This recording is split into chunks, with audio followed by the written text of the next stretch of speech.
Hi everyone, welcome to your Sociology Night Before News. Today we're going to go through paper 1, the exam you're going to be sitting on Friday afternoon, and discuss what the exam will look like and how to answer the questions. The first section is a very quick multiple choice. You select the right answer and you put it in the box, just like we've practiced 100 times before. Each word can only be used once and there will be one word left over.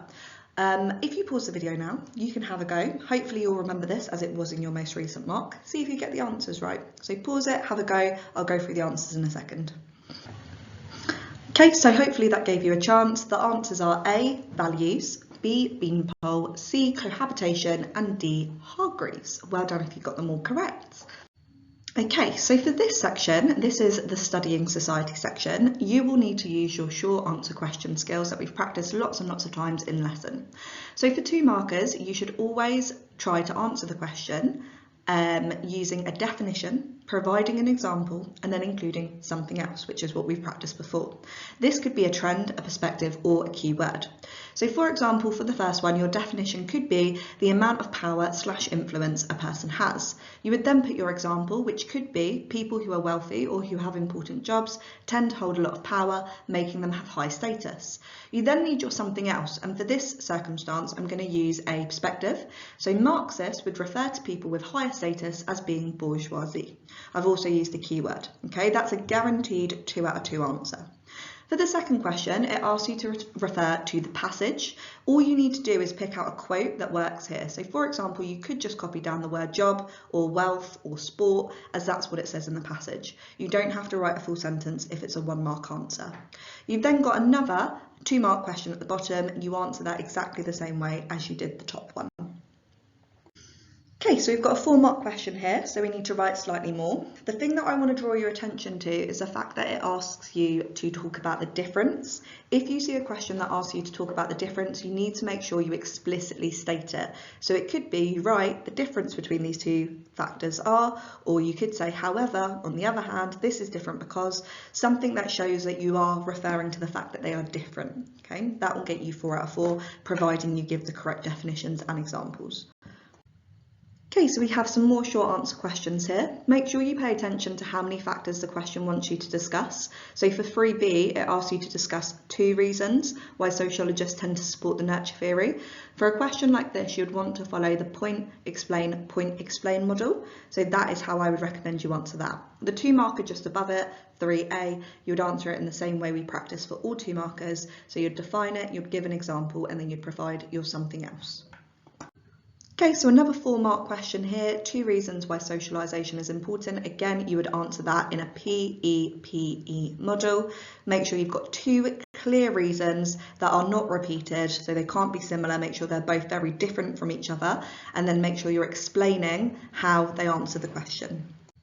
Okay, then you'll move on to section 2, which will be the family and household section. So again, you've got a nice short answer question there. Don't fall into the habit of forgetting, when it's a question this simple, to put in your something else, okay? So describe what is meant by cohabitation. You would give the definition, so people living together unmarried. You'd give an example, so for example, a couple living together not married, that would be your example. And then what would be really good here would be a trend. So you could say that this is on the rise in modern Britain because marriage is becoming less popular. That would be a perfect 2 out of 2 answer. You've then got a slightly more complicated 4-mark question. Explain why Marxists argue the family benefits capitalism. It hasn't told you how many points that they want you to discuss. So again, you would go to your default point explain model.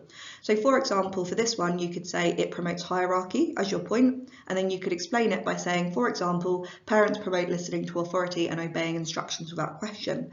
Your second point could be it promotes consumerism. So for example, family holidays, Christmas, trying to raise money to promote capitalism, all right? Okay, so this is your first longer answer question for the paper. So for this longer type question, you want to aim for 2 times PEA paragraphs. So make sure you try to show off anything you can that links. You could answer this question in a really, really simple way. So you could say weddings are getting more expensive, people are prioritising other things. But remember, you're sitting a sociology exam, not a common sense exam. You need to try and put in sociologists' perspectives wherever you see fit. The question won't always explicitly ask you to do this, but this is your opportunity to show off everything you've learned. If you think it fits, stick it in, okay? So for example, you could talk about feminism here and how feminists would support the later age of marriage. So you could use that as an example. You'd want to look to include laws and trends too. So you could talk about the fact that the Divorce Reform Act has allowed us to divorce much quicker, meaning the divorce rate has gone up, and this has put people off marrying at haste because they've seen how many divorces happen around them. So you're trying to show that you know stuff that goes beyond the common sense. So remember that, wherever you can put it in, put it in. Okay, so for these big 15-mark questions, we need to always start off with a clear judgment. Answer the question with your own opinion first. You don't have to explain your judgment, just state it. Then we need to move on to the 3 main body paragraphs, one challenging whatever argument you've chosen as your judgment, and the other 2 supporting your argument.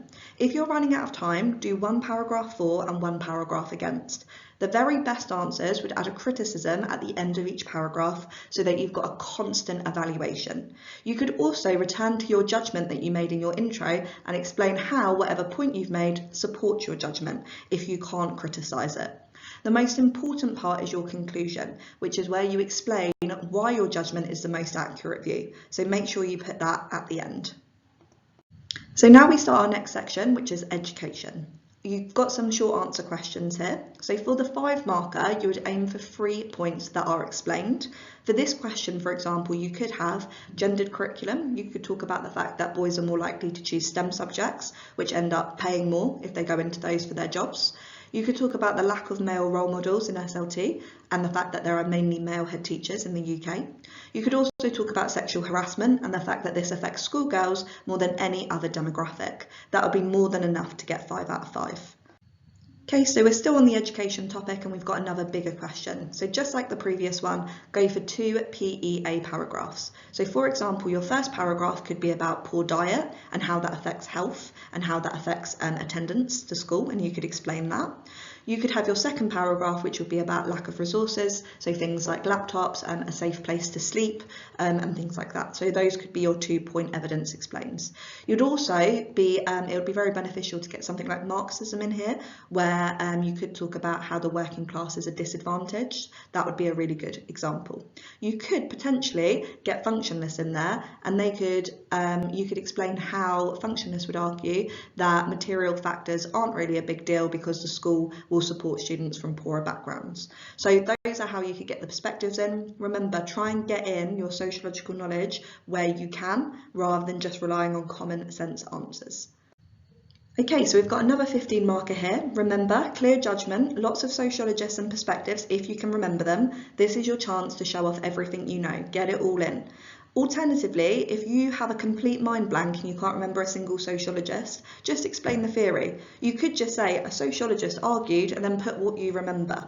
Whilst you won't get as many marks as you might do if you remember the name, you'll still get some if you describe their theory. Just refer to them as a sociologist. Okay, if you're not sure, take a guess with a name, or as I said, go for your default, a sociologist would argue. You could say a feminist sociologist would argue, or a Marxist sociologist would argue, if you're not sure on the name. Okay, give it your best shot, it's your opportunity to show off.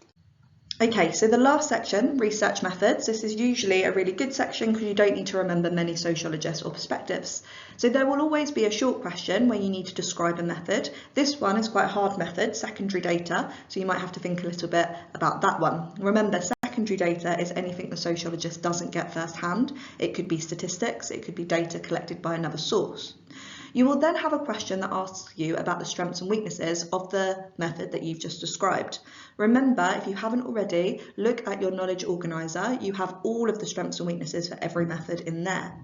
Notice how the 6B question asks you about this research specifically. You need to link back to the passage. So an example for this question would be, one advantage could be that you don't need to worry about ethical issues. If you were trying to gain primary data from a school and the children who go there, you would need informed consent from a gatekeeper, but as it's secondary, the data already exists, there is no ethical issues.